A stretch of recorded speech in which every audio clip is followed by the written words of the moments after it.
ओम नमो भगवते वासुदेवाय। आप सभी का हमारे YouTube चैनल पर हार्दिक स्वागत है। आज वैशाख मास के रविवार के दिन सुने भगवान सूर्य की उपासना और उसका फल, भद्रेश्वर की कथा। व्यास जी कहते हैं, कैलाश के रमणीय शिखर पर भगवान महेश्वर सुखपूर्वक बैठे थे। इसी समय स्कंद ने उनके पास जा पृथ्वी पर मस्तक टेककर उन्हें प्रणाम किया और कहा, नाथ, मैं आपसे रविवार का यथार्थ फल सुनना चाहता हूँ। महादेव जी ने कहा, बेटा, रविवार के दिन मनुष्य व्रत रहकर सूर्य को लाल फूलों से अर्घ्य दे और रात को हविष्यान्न भोजन करे।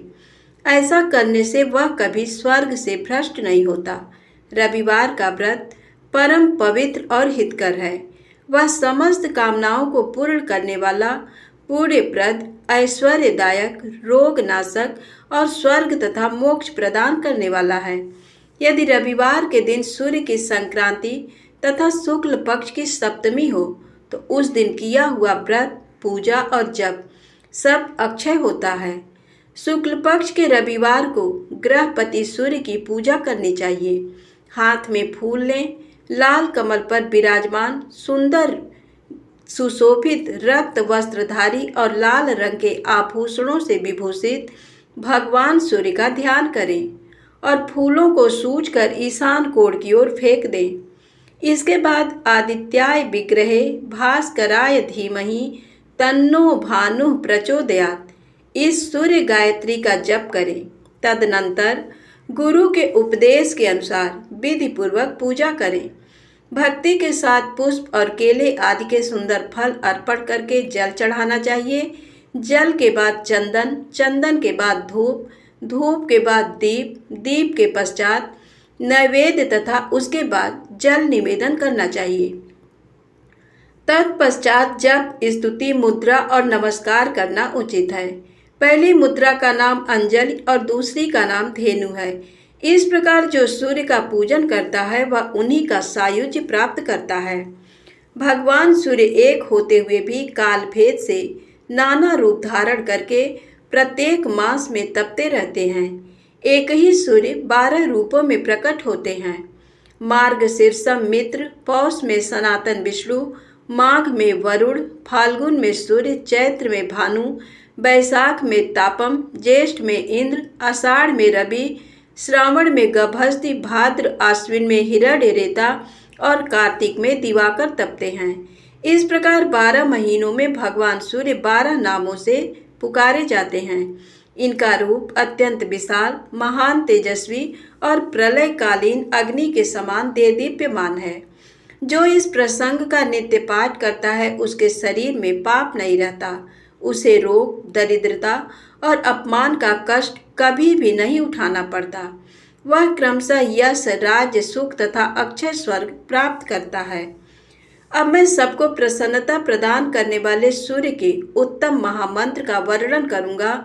उसका भाव इस प्रकार है। सहस्र भुजाओं, किरणों से सुशोभित भगवान आदित्य को नमस्कार है। हाथ में कमल धारण करने वाले वरुण देव को बारंबार नमस्कार है।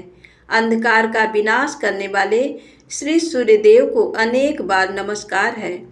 रश्मिमयी सहस्रों भुजाएं धारण करने वाले भानु को नमस्कार है। भगवान, तुम ही ब्रह्मा, तुम ही विष्णु और तुम ही रुद्र हो। तुम्हें नमस्कार है। तुम्हें संपूर्ण प्राणियों के भीतर अग्नि और वायु रूप से विराजमान हो। तुम्हें बारंबार प्रणाम है। तुम्हारी सर्वत्र गति और सब भूतों में स्थिति है। तुम्हारे बिना किसी भी वस्तु की सत्ता नहीं है।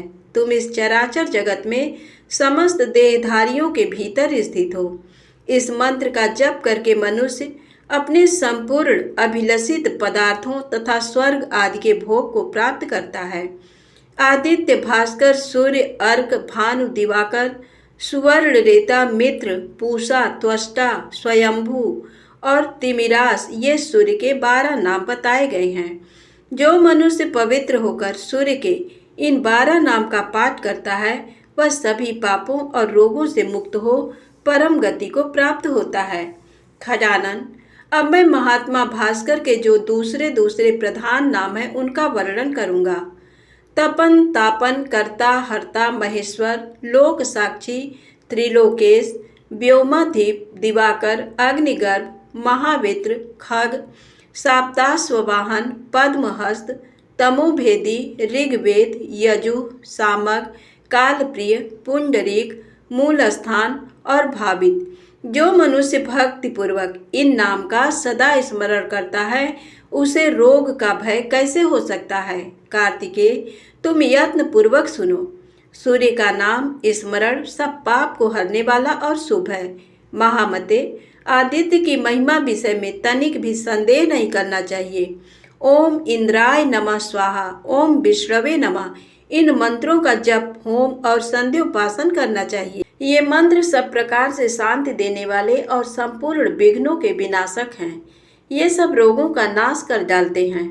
अब महात्मा भास्कर के मूल मंत्र का वर्णन करूंगा जो संपूर्ण कामनाओं एवं प्रयोजनों को सिद्ध करने वाला तथा भोग और मोक्ष प्रदान करने वाला है। वह मंत्र इस प्रकार है। ओम ह्रां ह्रीं सः सूर्याय नमः। इस मंत्र से सदा सब प्रकार की सिद्धि प्राप्त होती है, ये निश्चित बात है। इसके जप से रोग नहीं सताते तथा किसी प्रकार के अनिष्ट का भय नहीं होता।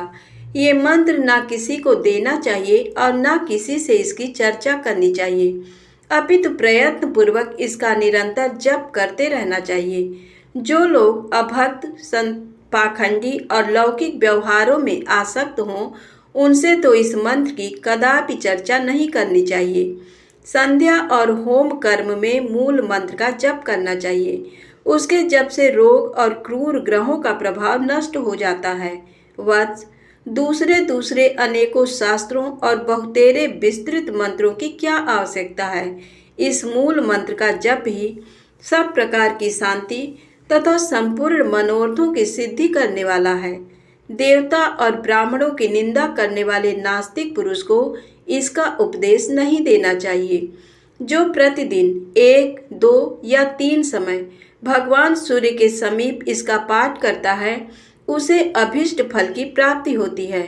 पुत्र की कामना वाले को पुत्र, कन्या चाहने वाले को कन्या, विद्या की अभिलाषा रखने वाले को विद्या और धनार्थी को धन मिलता है। जो शुद्ध आचार विचार से युक्त हो, संयम तथा भक्ति पूर्वक इस प्रसंग का श्रवण करता है वह सभी पापों से मुक्त हो सूर्य लोक को जाता है। सूर्य देवता के व्रत के दिन तथा अन्यान्य व्रत अनुष्ठान यज्ञ पुण्य स्थान और तीर्थों में जो इसका पाठ करता है उसे कोटि गुना फल मिलता है।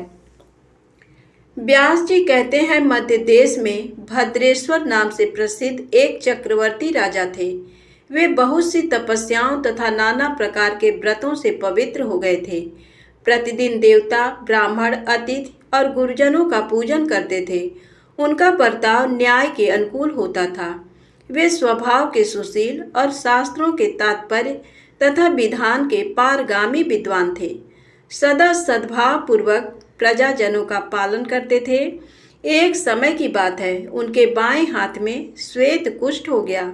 वैद्यों ने बहुत कुछ उपचार किया किंतु उससे कोढ़ का चिन्ह और भी स्पष्ट दिखाई देने लगा। तब राजा ने प्रधान ब्राह्मणों और मंत्रियों को बुलाकर कहा, विप्रगण, मेरे हाथ में एक ऐसा पाप का चिन्ह प्रकट हो गया है जो लोक में निंदित होने के कारण मेरे लिए दुस्सह हो रहा है। अतः मैं किसी महान पुण्य क्षेत्र में जाकर अपने शरीर का परित्याग करना चाहता हूँ। ब्राह्मण बोले, महाराज, आप धर्मशील और बुद्धिमान हैं। यदि आप अपने राज्य का परित्याग कर देंगे तो ये सारी प्रजा नष्ट हो जाएगी, इसलिए आपको ऐसी बात नहीं कहनी चाहिए। प्रभु, हम लोग इस रोग को दबाने का उपाय जानते हैं। वह ये है कि आप यत्न पूर्वक महान देवता भगवान सूर्य की आराधना कीजिए। राजा ने पूछा, विप्रवरों, किस उपाय से मैं भगवान भास्कर को संतुष्ट कर सकूंगा? ब्राह्मण बोले, राजन, आप अपने राज्य में ही रहकर सूर्य देव की उपासना कीजिए। ऐसा करने से आप भयंकर पाप से मुक्त हो स्वर्ग और मोक्ष दोनों प्राप्त कर सकेंगे। ये सुनकर सम्राट ने उन श्रेष्ठ ब्राह्मणों को प्रणाम किया और सूर्य की उत्तम आराधना आरंभ की। वे प्रतिदिन मंत्र पाठ, नैवेद्य, नाना प्रकार के फल, अर्घ्य, अक्षत, चपा पुष्प, मदार के पत्ते, लाल चंदन, कुमकुम, सिंदूर, कदली पत्र तथा उसके मनोहर फल आदि के द्वारा भगवान सूर्य की पूजा करते थे। राजा गूलर के पात्र में अर्घ्य सजाकर सदा सूर्य देवता को निवेदन किया करते थे। अर्घ्य देते समय वे मंत्री और पुरोहितों के साथ सदा सूर्य के सामने खड़े रहते थे। उनके साथ आचार्य, रानियां, अंतःपुर में रहने वाले रक्षक तथा उनकी पत्नियां, दास वर्ग तथा अन्य लोग भी रहा करते थे। वे सब लोग प्रतिदिन साथ ही साथ अर्घ्य देते थे। सूर्य देवता के अंगभूत जितने व्रत थे उनका भी उन्होंने एकाग्र चित्त होकर अनुष्ठान किया। क्रमशः 1 वर्ष व्यतीत होने पर राजा का रोग दूर हो गया। इस प्रकार उस भयंकर रोग के नष्ट हो जाने पर राजा ने सबके द्वारा प्रभात काल में सूर्य देवता का पूजन और व्रत कराना आरंभ किया। सब लोग कभी हविष्यान्न खाकर और कभी निराहार रहकर सूर्य देवता का पूजन करते थे। इस प्रकार ब्राह्मण, क्षत्रिय और वैश्य इन 3 वर्गों के द्वारा पूजित होकर भगवान सूर्य बहुत संतुष्ट हुए और कृपा पूर्वक राजा के पास आकर बोले, राजन, तुम्हारे मन में जिस वस्तु की इच्छा हो उसे वरदान के रूप में मांग लो। सेवकों और पुरवासियों सहित तुम सब लोगों का हित करने के लिए मैं उपस्थित हूँ। राजा ने कहा, सबको नेत्र प्रदान करने वाले भगवान, यदि आप मुझे अभीष्ट वरदान देना चाहते हैं तो ऐसी कृपा कीजिए कि हम सब लोग आपके पास रहकर ही सुखी हों। सूर्य बोले, राजन, तुम्हारे मंत्री, पुरोहित, ब्राह्मण, स्त्रियां तथा अन्य परिवार के लोग सभी शुद्ध होकर कल्प पर्यंत मेरे रमणीय धाम में निवास करें। व्यास जी कहते हैं, यूँ कहकर संसार को नेत्र प्रदान करने वाले भगवान सूर्य वहीं अंतर्धान हो गए। तदनंतर राजा भद्रेश्वर अपने पुरवासियों सहित दिव्य लोक में आनंद का अनुभव करने लगे। वहाँ जो कीड़े मकोड़े आदि थे वे भी अपने पुत्र आदि के साथ प्रसन्नता पूर्वक स्वर्ग को सिधारे। इसी प्रकार राजा, ब्राह्मण, कठोर व्रतों का पालन करने वाले मुनि तथा क्षत्रिय आदि अन्य वर्ण सूर्य देवता के धाम में चले गए। जो मनुष्य पवित्रता पूर्वक इस प्रसंग का पाठ करता है उसके सब पाप का नाश हो जाता है तथा वह रुद्र की भांति इस पृथ्वी पर पूजित होता है। जो मानव संयम पूर्वक इसका श्रवण करता है उसे अभीष्ट फल की प्राप्ति होती है। इस अत्यंत गोपनीय रहस्य का भगवान सूर्य ने यमराज को उपदेश दिया था। भूमंडल पर तो व्यास के द्वारा ही इसका प्रचार हुआ है।